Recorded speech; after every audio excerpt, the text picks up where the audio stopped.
कितना तैयारी करके आया आप? 1 साल का ही लेके आया हूँ, लेकिन I have the backup but I don't want to use it. कहाँ रखा है? घर पे इंडिया। 12-15 लाख रखा हुआ है। हाँ। और चैट जीपीटी का यूज़ किया था? कोई चैट जीपीटी यूज़ नहीं किया था। इंस्टेड ऑफ दैट मैंने कैम्ब्रिज का यूज़ करके करेक्शन किया, जिसने 1.25 लाख रुपए 1,30,000 रुपीज दिया है कंसल्टेंसी को, और उसमें भी उसका ऐसा था कि मेरे पापा ने तो नेगोशिएट किया था।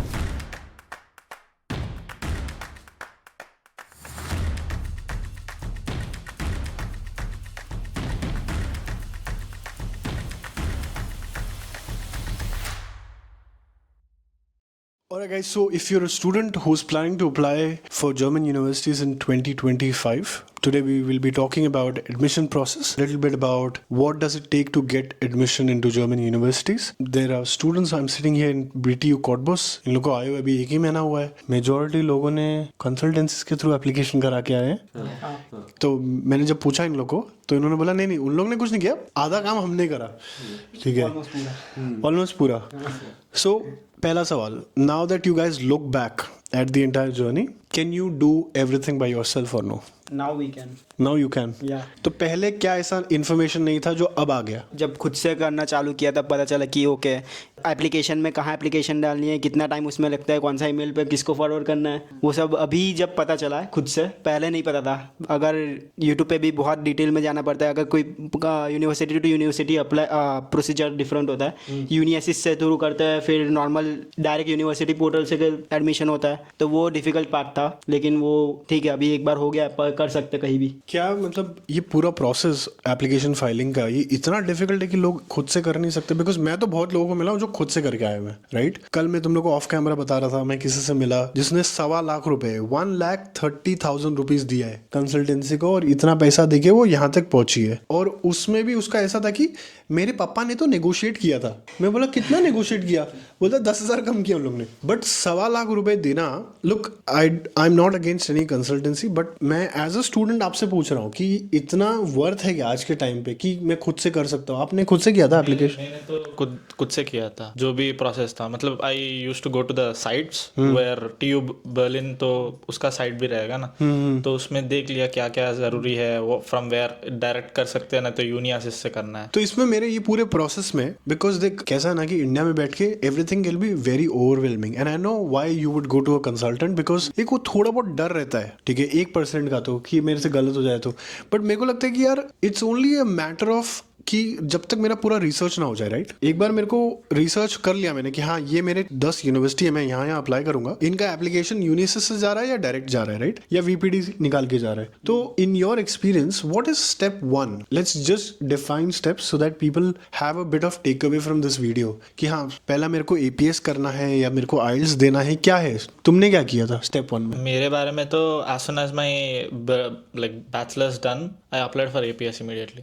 अच्छा, तो एपीएस 1 मंथ में आ गया था। ओके। तो I have an APS, so I started looking for the universities, जो उसका रिक्वायरमेंट के वजह से मैंने देख किया। मतलब मैंने 3 university, I was more focused on space technology stuff, right. तो वो जो कॉलेजेस ऑफर कर रहा है वही कैच करके उसका साइट्स डिटेली पढ़ा था। तो उसका रिक्वायरमेंट्स क्या है, क्या क्या documents they are asking for, और from where they are asking to approach them. Right. कोई कॉलेजेस है you can apply directly, and for example BTU Cottbus is assigned with uni assist, I mean like uni assist करना पड़ता है। Right. तो मैंने Berlin को और TU ब्रीमेन को तो डायरेक्टली एप्लीकेशन डाल दिया, और उन लोगों का वेबसाइट्स है जो वहाँ लॉगिन डिटेल्स है, राइट। वहाँ से कर सकते हैं। Whereas when it comes to BTU Cottbus, uni assist से करना पड़ता है। Uni assist will check your all the documents, APS भी चेक करता है, सब कुछ चेक करके बीटीयू को अप्रोच करने के लिए बोलता है, और बोलता है कि अपन like uni assist people has forwarded all this documents to TU like BTU, they will be approaching me. तो मैंने ऐसा like I was waiting for a long period of time. मेरा एडमिशन तो सितंबर में आया था, सितंबर 18 को आया था। वाओ। तो लास्ट लाइक मेरा होप्स नहीं था कि बीटीयू में आएगा। सो ब्रीमेन और टीयू बर्लिन तो रिप्लाई नहीं किया, और ब्रीमेन का तो छूट गया। तो I was looking for this only option is BTU. So just for people to like you know understand, because मेरे को बस मतलब आपने जो एक्सप्लेन किया आपने बहुत फास्ट बता दिया, बट मेरे को ना ब्रेक डाउन डाउन करना है प्रोसेस को, राइट? तो मेरे लिए मैं कहना है, first of all my question is, if I M in my 7th semester, तुम लोग सब फ्रेशर हो, राइट? कि एक्सपीरियंस लेके आए हुए हो? I have 1 year of fresher है, फ्रेशर यू एक्सपीरियंस है कितना? नहीं 10 months 10 months का एक्सपीरियंस आपको? fresher. फ्रेशर है। तो आप लोगों ने फिर APS 7th सेमेस्टर में अप्लाई किया, 8th सेमेस्टर में, या कब कब अप्लाई किया? So what I would say is here, I applied in the 6th semester itself. अच्छा, हाँ. तो मतलब तुम्हारा बहुत पहले से प्लान था कि भाई मेरे को मास्टर्स करने जाना है, एटलीस्ट एक साल पहले से तो? So when the third year got over and job placements were coming in, that time I realized that it's not going to happen, and I need to do something more than this. So that is when I decided. So what I would suggest is start early. So there's no hard and fast rule that you have to apply in the 7th itself. I personally have got in the 6th sem itself APS. Okay, तो जब तुम 7th semester में थे तब तुमने 6th semester तक का transcript लेके APS अप्लाई कर दिया, right? Did you give IELTS by then और नो? No, not कुछ yet. नहीं ज़्यादा।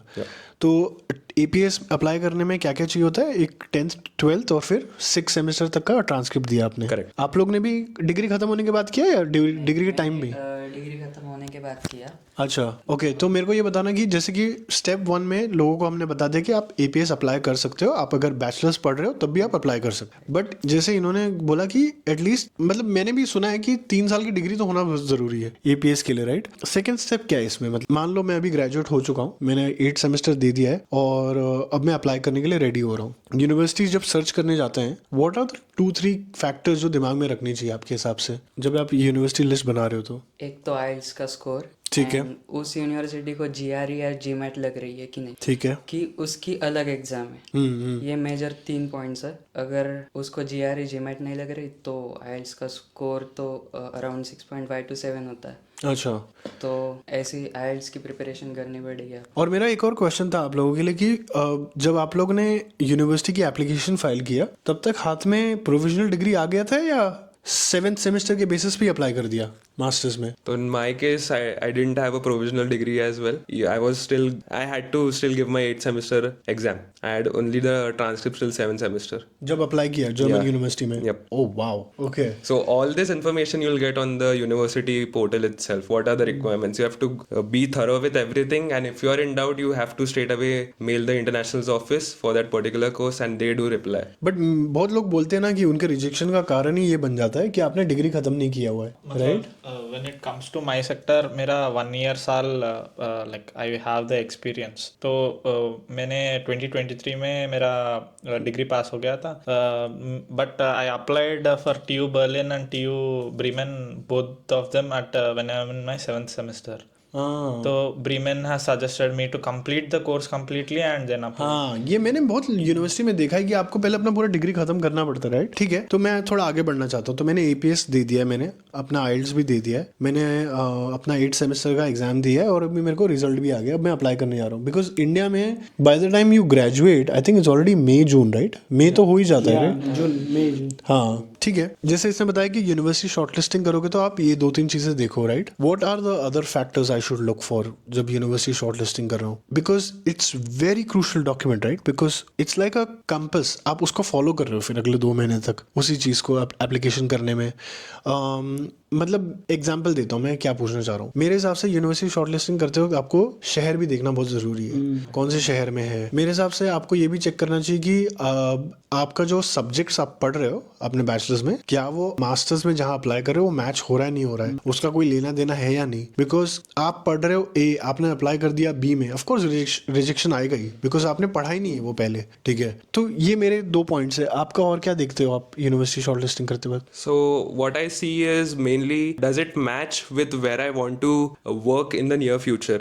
Does it align with my interest? Does it align with my previous academic experience, or as well as my professional experience, whatever internship, course certifications, or interest in general, whatever we mention in the LOM. Then secondly, it would be how is the overall cost of living in the city, and third, I would say job opportunities, because we come here with a 1 year of block account, so you have to work somewhere, and then you have to factor in the expenses as well. Even if you are coming here and you're focusing on your studies, so you do that for 6 months and then you move out and then you learn how to get some jobs and then extend your visa and so on. So मेरा university shortlisting का list ready है, Excel sheet. मेरे को क्या क्या documents चाहिए होते हैं एप्लीकेशन फाइल करने के लिए? 10th 12th मार्कशीट्स, डिग्री की सारी marksheets, even transcript also, then language certificates, the German, like if they have German requirement you need that, और आइल्स कंपलसरी, और I guess in some universities they accept MOI, medium instruction letter,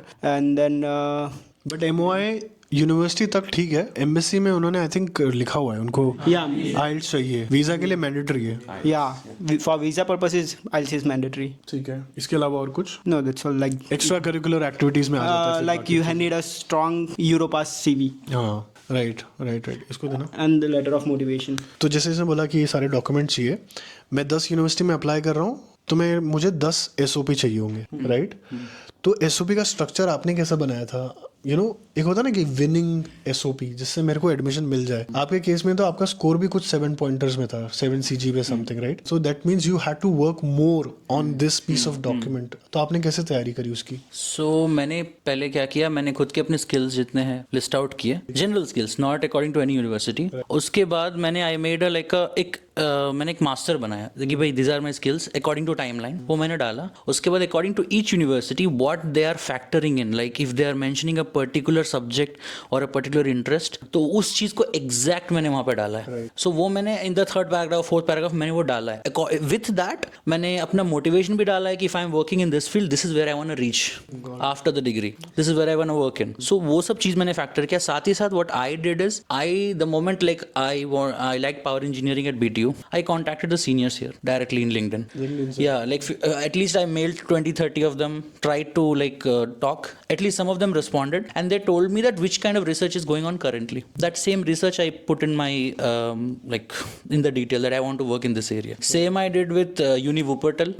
Same in this, but hybrid electric propulsion there was no senior, nothing. So this was like I just read what the requirements were. But yeah, I tried to talk to some PhD guy who is working in this field. So there's a Chesco research, Chesco research, I think lab or something. So he's working there as a PhD guy. I just talked to him that this is the course, what are the requirements. He told me it's a new course, you can just lay back and just relax, and whatever your interests are, just try to give that. So I just did that. कितना लंबा था SOP? मेरा SOP 1.5 page? 1.5 page. Okay, और ChatGPT का use किया था? कोई ChatGPT use नहीं किया था, खुद से लिखा सब? या I try to write it by my self. कोई नो ChatGPT। मतलब एक बार ये होता ना कि अभी आजकल मैं देख रहा हूँ लोग क्या करते हैं, खुद से लिख लेते हैं पहले, फिर ChatGPT को बोलते हैं इसको प्रोफेशनल बना दो भाई। इंस्टेड ऑफ दैट मैंने कैम्ब्रिज का यूज करके करेक्शन किया, because ChatGPT I was very scared कि what if they are checking ChatGPT। Plagiarism इसलिए मैं बोल रहा हूँ क्योंकि प्लेजरिज्म आज Plagiarism is इजीली डिटेक्ट करा जा सकता है, आपने पैराफ्रेज ही क्यों ना किया हो। ठीक है, टर्निटअप करके एक सॉफ्टवेयर है, अगर आप रिसर्च फील्ड में आपको पता होगा, हर प्रोफेसर यूज करते हैं जर्मनी में, in fact anywhere in the world there is a premium, उनको आता है प्रीमियम सर्विस आती है, और टर्निटअप में रिपोर्ट दे देता है अगर आपने पैराफ्रेज भी किया हुआ कहीं से, किसी और का रेफरेंस भी लेके वो बता देता है। ठीक है, तो इसीलिए मैंने पूछा कि आपने SOP खुद से लिखा है। और LOR कितना दिया था? LOR मैंने 2 दिया था, एक मेरी कॉलेज डीन का दिया था और एक मेरे HOD का दिया था। These LORs I only gave 2. It was recommended 3, but I felt 2 is more than enough. और उसका कंटेंट कहाँ से निकाला LOR का? LOR का कंटेंट एक्चुअली व्हाट्सएप ग्रुप से बहुत सारे LORs मुझे मिले, तो I took it from there, but also I mentioned like there I use ChatGPT just to understand how to write it on, but I wrote everything my way because I thought like even a single word which is repeating 10 times, because the AI content if we read we can just feel it, yeah, this is like not like a human intelligence, it's something different, it's repeating, so मैंने उसका use ही नहीं किया। Okay, can you explain people बहुत simple भाषा में UniAssist क्या है? UniAssist is just a service which universities use in order to take applications in. So UniAssist will just do a preliminary check कि यार इस बंदे का सब कुछ डिटेल्स सही है या नहीं है। If it is done, the UniAssist will do the checking and send it to the university. Then university will decide, the board will decide whether to take you in or not. So it's just like a mandatory check for students who are coming, so that university का load थोड़ा कम हो जाए, and you can still in a faster way universities can process a lot of students. जब आप university search करते हो उसमें एक कॉलम होना चाहिए कि अगर 15 यूनिवर्सिटी आपकी लिस्ट में, तो इंडिविजुअली आपको पता होना चाहिए ये वाले का एप्लीकेशन डायरेक्ट यूनिवर्सिटी पोर्टल से है, इस वाले का यूनिसिस के थ्रू है, इस वाले का वीपीडी प्लस यूनिवर्सिटी पोर्टल है। तो जर्मनी में 3-4 तरीके से आप एप्लीकेशन भेजते हो। Uni assist is the major one, जो बहुत सारे यूनिवर्सिटी, जैसे इन्होंने बताया कि वो यूनिवर्सिटी के साथ काम करती है। यूनिसिस्ट एक ऑर्गेनाइजेशन है, बर्लिन में है, ज़ुटकोइट्स करके जगह है, वहां पर उनका ऑफिस है। And it's a extended organ of government only, कोई प्राइवेट, कोई कंसल्टेंट नहीं है ये लोग, ठीक है। तो आप एप्लीकेशन उनके पोर्टल पे आते हो, साइन अप करते हो, साइन इन करोगे, डॉक्यूमेंट्स का एक सेक्शन है, वहां पर आप सारे डॉक्यूमेंट्स आप एक साथ अपलोड कर देते हो। वेरी इंपॉर्टेंट पार्ट, जब आप अपलोड कर रहे हो तो मेक श्योर कि आपका जो फाइल का नाम है वो बहुत केयरफुली लिखा हो, बिकॉज एक साथ आप, हो सकता है अगर आप 10 यूनिवर्सिटी में अप्लाई कर रहे हो यूनिसिस के थ्रू, तो 10 आपको उनका फाइलिंग सही नाम डालना है। कहीं पता चले कि आपने SOP 1 लिखा है, SOP 2 लिखा है, तो बाहर से तो पता नहीं चल रहा ना कौन सा यूनिवर्सिटी का कौन सा SOP है। और ये पूरा काम करने के लिए यूनिसिस्ट फर्स्ट एप्लीकेशन का आपसे 75 यूरोज लेती है। उसके बाद आप जितनी भी एप्लीकेशन फाइल करोगे उसके बाद 30 यूरोज आपसे लेंगे। कुछ बच्चे मैंने देखा है पैसा बचाने के चक्कर में वो डायरेक्ट यूनिवर्सिटी पे भी फाइल करते हैं, बट ये आपके पास चॉइस नहीं है एज अ स्टूडेंट कि यार छोड़ना, इनको स्किप कर देते हैं, डायरेक्ट अप्लाई करते हैं, वो ऑप्शन ही नहीं होगा। उसकी अलग यूनिवर्सिटीज है। कल गया था मैं स्माल-कार्डन का university application was via directly उनके खुद के वेबसाइट पे, ठीक है। तो सारी यूनिवर्सिटीज जर्मनी में पार्टिसिपेट नहीं करते हैं, जस्ट सो यू नो, ठीक है। जो यूनिवर्सिटीज जो वो कहते हैं कि आप हमें एप्लीकेशन भेजो डायरेक्ट, मोस्ट लाइकली कभी कभी मैं देखता हूँ कि कोई भी एप्लीकेशन फीस नहीं लगती है, ठीक है। But again that may change over the course of time. मैं ये नहीं कह रहा हूँ कि लगेगी ही नहीं कभी, बट अभी फिलहाल तो ऐसी स्ट्रक्चर है कई यूनिवर्सिटी का जो डायरेक्ट यूनिवर्सिटी का एप्लीकेशन ले रहे हैं, ठीक है।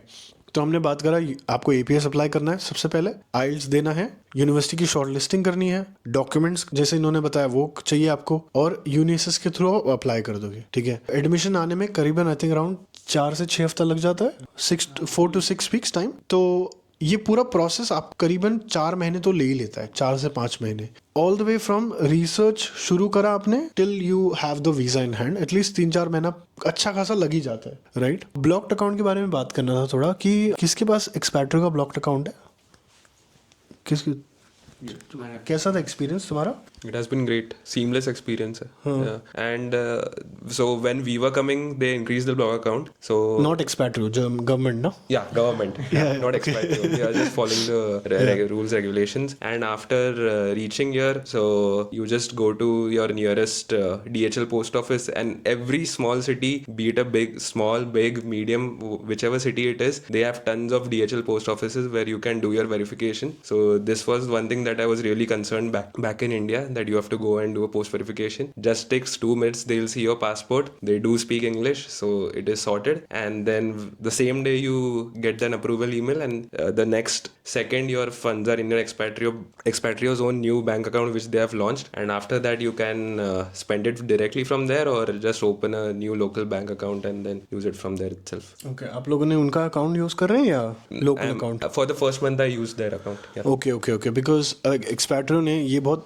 डिफरेंस है दूसरे ब्लॉक्ड अकाउंट प्रोवाइडर से, कि आपको जनरली यहाँ के लोकल अकाउंट खोलना पड़ता है, और उसमें हो सकता है आपको डिपेंड करता है कौन से शहर में हो, क्योंकि कभी कभी तो 2-2 महीने भी लग जा रहे हैं। बैंक आपको, मतलब आपको जाके उनसे बात करना है ना कि सर मैडम मेरे को मेरा अकाउंट खोलना है, वो अपॉइंटमेंट देने के लिए भी वो लोग 10-10, 15-15 दिन लगा दे रहे हैं। फिर आप उस दिन जाओगे, उस दिन बोलोगे अपने, मैं एक स्टूडेंट हूँ, यहाँ पढ़ रहा हूँ, ये मेरे डॉक्यूमेंट्स है, तो वो आपका प्रोसेस इनिशिएट करेंगे, और ये सब करने में करीबन 1-1.5 महीना लग जा रहा था पहले, तो और बहुत ज्यादा टाइम लगता था। तो ये चीज आई थिंक एक्सपैट्रियो ने सॉर्ट कर दी कि you can have the access to your money instantly, जो उनका अकाउंट, उनका खुद का अकाउंट है, राइट, जो ऐप के थ्रू आप एक्टिवेट कर सकते हो। ओके, तो ब्लॉक्ड अकाउंट कराने में कितना टाइम लग गया था करीबन? अगर मेरे पास पैसा रेडी है, मतलब मान लो मेरे डैड के अकाउंट में 20 लाख रुपए पड़े, I am ready to transfer, कितना टाइम लगेगा? I got it within 6 hours. 6 hours? Yeah. घर में बैठ के गया या बैंक गया था तू? No, घर से. So I had a remit agency Okay. who just made the transfer on my behalf. So I just sent them the money.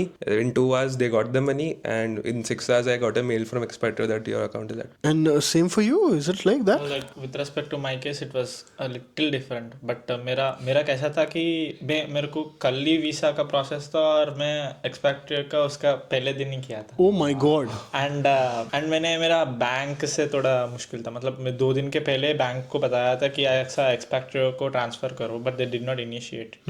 तो मैं फिर से कल जाना, मतलब पहले दिन जाना पड़ा। एंड मैं बैंक से बात किया तो भी they were like it will charge if it is from the single account, like 7 lakhs के ऊपर हाँ, बरोबर। Then you will have the Taxes भरना पड़ेगा ना? पड़ता। So I just contact the Expatrio that if I can do with 2 accounts at one place। तो पापा से और मेरे से एक अलग अलग करके मैंने भेजा था, so to avoid the tax. And Expatrio by मतलब रात को एक्सपैट्रियो का अमाउंट मिला था, वेरिफिकेशन प्रोसेस में था। एंड मैंने जाके वीसा भी कर दिया, और वीसा होने के बाद after me coming to home 3 o'clock को ऐसा एक्सपैट्रियो का ब्लॉक्ड अकाउंट चालू है करके आया। Then I have to rush back to visa point to give this certificate, and visa point accepted my this thing. They took and give that वाइस का proof submit किया था इंस्टेड ऑफ दैट। देन मैंने वो ले लिया और ये सबमिट किया। ओके अरे भाई ऐसा नहीं करना, ठीक है?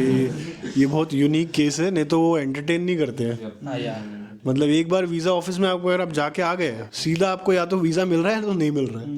But was very unique that they were very nice to take you that. Like मेरा वीसा प्रोसेस बहुत मतलब बहुत स्मूथ था, कुछ भी पूछा नहीं। VFS हैदराबाद गए थे? VFS हैदराबाद का था और चेन्नई को गया था। एंड मैं पंजागुट्टा सेंटर में किया था सुबह फर्स्ट स्लॉट में। And without even option I opted premium lunch, and I did not even arrange all the documents. I simply went there, they arranged all the documents. Like मेरा तो 1 year का gap, मतलब मैं काम कर रहा था। She was asking like you have a gap of 1 year, right? Do you want to fill anything with respect to that? I gave my internships which I did in my engineering। और मेरा sports भी था तो sports दे दिया, और मेरा experience जो certificate था वो भी दे दिया। Okay okay all this things and वो सिग्नेचर्स वगैरह किया था, डन। ओके ओके उनको देना। जैसे कि आपका डिग्री आप लोगों का सबका 2 साल का, राइट? तो क्या आप लोग 2 साल का तैयारी फाइनेंशियल प्लानिंग करके आए हो, या अभी सिर्फ फर्स्ट ईयर का ब्लॉक्ड अकाउंट का पैसा लेके आए हो और ये सोच के कि उधर जाएंगे और काम करेंगे फर्स्ट ईयर और सेकंड ईयर का कॉस्ट ऑफ लिविंग निकालेंगे, ऐसा है सोच के आए हो या तैयारी करके आए हो? नहीं, तैयारी तो है लेकिन सेकंड ईयर का भी? हाँ, मतलब तैयारी तो है लेकिन वो करना नहीं है। यहाँ के जो करने आए वो करना है। फिर पहले फर्स्ट सेमेस्टर तो मतलब मैं तो कुछ करूँगा नहीं, बस एक्सपीरियंस लूँगा। बाद में वर्किंग स्टूडेंट वगैरह देखना है। नहीं, जो सेकंड ईयर का जो पैसा है, खर्चा लगने वाला है, उसका आपने अरेंजमेंट करके आए हो? नहीं, थोड़ा बहुत है। थोड़ा बहुत थोड़ा बहुत है। बट जो ब्लॉक्ड अकाउंट में डाला है 10-12 लाख वही है? वही है। बाकी उसके अलावा और कुछ नहीं करके आए हो? कुछ नहीं। यहाँ के जो पार्ट टाइम करके बाकी का पैसा अरेंज करना है। अभी पार्ट टाइम जॉब मिलने का क्या सीन है? मिल रहा है नहीं मिल रहा है? ढूंढ रहा हूँ, बहुत सारे एप्लीकेशन किए लेकिन कुछ नहीं आ रहा अभी तक। कुछ सीनियर हेल्प नहीं कर रहे क्या तुम्हारे ऐसे सीनियर? सीनियर कुछ हेल्प ही नहीं कर सकते ना, सारा सीनियर खुद जॉब ढूंढ रहे सीनियर खुद जॉब ढूंढ रहे। कुछ जॉब मिल रही है। ओके तो ये गलत है ऐसा? मतलब look, I want to give people a realistic expectation कि यार ऐसा पहले होता था कि आप 1 साल का ब्लॉक्ड अकाउंट करके आ जाओ, फिर आप यहाँ आने के बाद काम करोगे और नेक्स्ट ईयर का पैसा तब तक जमा हो जाता था by the end of first year, right? ऐसा लग रहा है होएगा कि नहीं होएगा? नहीं, थोड़ा तो बचेगा। यहाँ के कॉडबस में थोड़ा लिविंग एक्सपेंस कम है तो अराउंड 3,000 to 4,000 बचेगा।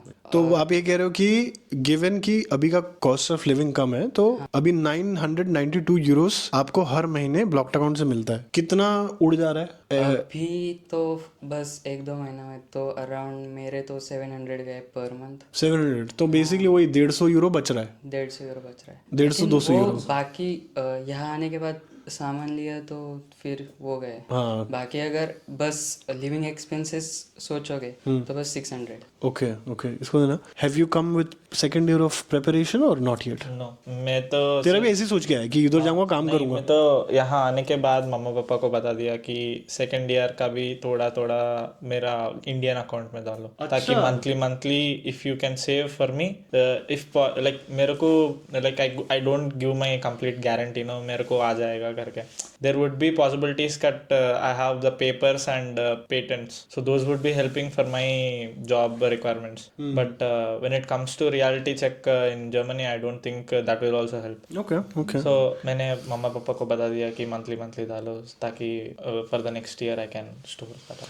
मतलब मैं ये सोच रहा हूँ कि जो लोग बड़े शहर में रह रहे हैं, बर्लिन जैसे, म्यूनिक में, कि क्या हालत होती रहेगी यार उनके कॉस्ट ऑफ लिविंग की आज के टाइम पे. और लोग यही सोच के आ रहे हैं कि अभी कैसे भी करके जर्मनी चलते हैं और फिर काम हम तो देख काम, मेरे को लगता है कि काम मिल जाता है सबको, ऐसा नहीं कि कुछ ना कुछ कर ही लेता है, वो एकदम रिमोट पार्ट क्यों ना हो. मैंने देखा है लोग नॉर्डहाउसन, स्मालगार्डन और मतलब मैं कितने शहर भी नहीं है, वो तो गांव है, प्रॉपर गांव, फ्राइबर्ग. मतलब मेरे को वहां पहुंचने को ही एक बड़े शहर से एटलीस्ट 2-4-5 घंटा लग गया. तो मैं ये सोच रहा हूँ कि तुम ऐसे जगह से उठ के, क्योंकि मैं देखता हूँ, फॉर एग्जाम्पल देता हूँ, रियल एग्जाम्पल देता हूँ, इल्मिना हो गया. इल्मिना इतना छोटा जगह है, वहां से हर दिन आपको लगता होगा, अगर आप जैसे कि मुंबई जैसे शहर से अगर आप देख रहे हो, आपके लिए हो सकता है 2 घंटा अप डाउन करना बड़ी बात नहीं होगी. बट ऑनेस्ट बताऊं, जब आप यहाँ रहते हो ना, ये बहुत स्टार्टिंग डेज में लगता है कि ये तो मैं कर ही लूंगा. जैसे कॉटबूस अभी बर्लिन हो गया, हाँ टेक्निकली देखे तो अभी 1.5 घंटा लगना चाहिए, बट अभी मैं आया हूँ ऑलमोस्ट 2-2.5 घंटा लग गया है. और यहाँ से कुछ बच्चे मैं देख रहा हूँ अप डाउन करते हैं, अभी भी करते हैं पार्ट टाइम जॉब को लेके.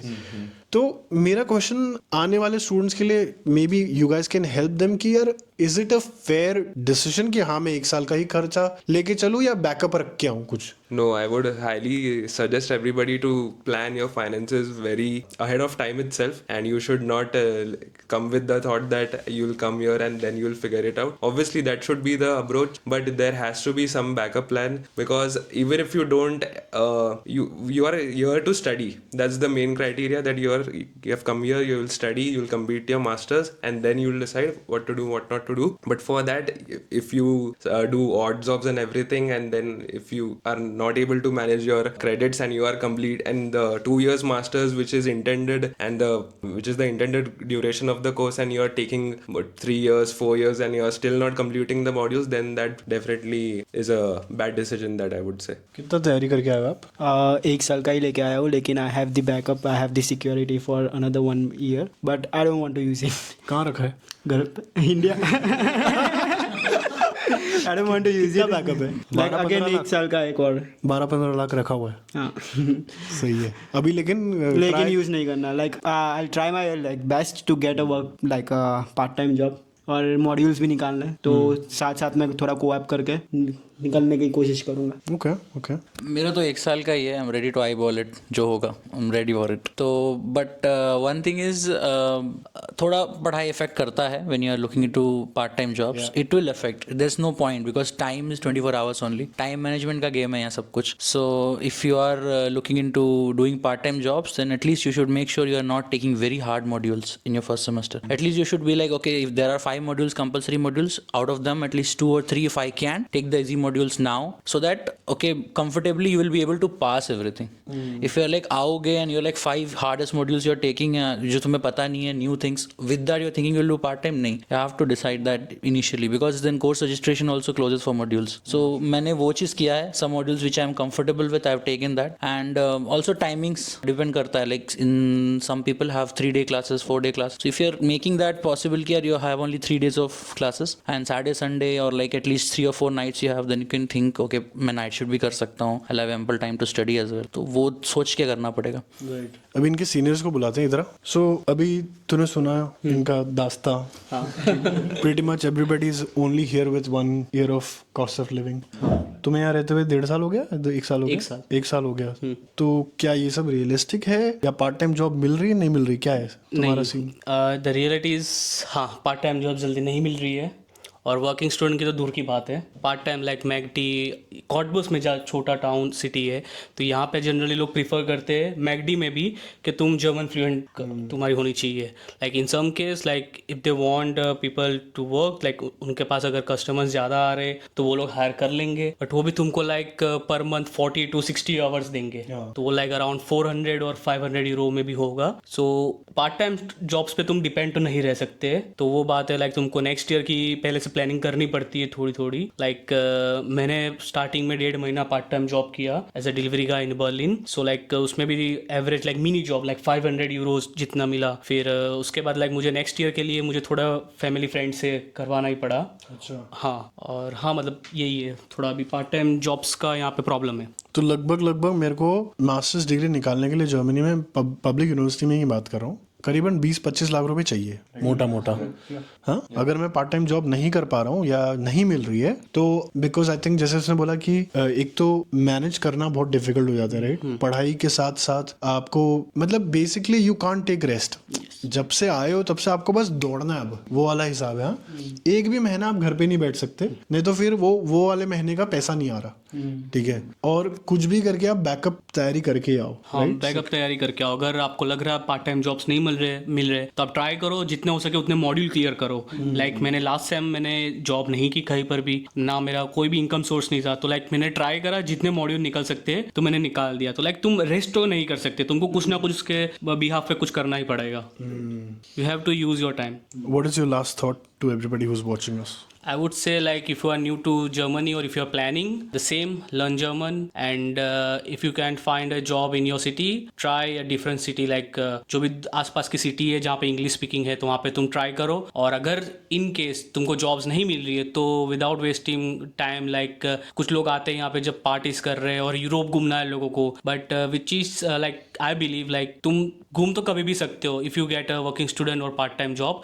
सो if you guys don't have any job, so आप एक काम कर सकते हो लाइक आप जितने मॉड्यूल क्लियर कर सकते हो क्लियर करो। क्योंकि यहाँ पे मैंने बहुत लोग को देखा है लाइक 3 साल 4 साल तक अपनी डिग्री खत्म नहीं करते लाइक क्योंकि उनको जॉब्स नहीं मिल रही है। तो लाइक तुम एक चीज़ कर सकते हो लाइक तुम जितने हो सके उतने मॉड्यूल क्लियर कर लो स्टार्टिंग के like with in 1 year 2 years। So like आपके वर्किंग स्टूडेंट या जो फुल टाइम जॉब है आपके पॉसिबिलिटीज बढ़ जाती है उसके लिए। राइट, एंड आई थिंक गोल ये रखना कि पार्ट टाइम जॉब से इनकम आएगी बट उस चीज का आप एक्सपीरियंस सीवी पे ऐड नहीं कर पाओगे। फोकस करना कि आप इंटर्नशिप या वर्किंग स्टूडेंट निकालना, और जिस भी शहर में आ रहे हो, जिस भी टाउन में आ रहे हो, जिस भी गांव में आ रहे हो जर्मनी में पढ़ने, अपने आप को उस दायरे में बस पैक मत कर लेना, ठीक है? आपको अगर इंटर्नशिप, आप नॉर्थ में रह रहे हो, भले आपको इंटर्नशिप स्टुटगार्ट में मिल रही है, just go for it. Because आने वाले 1 2 3 साल ऐसे होने वाले हैं जिसमें टैलेंट की जो कॉम्पिटिशन है ना वो पावर पैक्ड होगी। जो 2024 में और जो 2025 में ये 2 साल के जो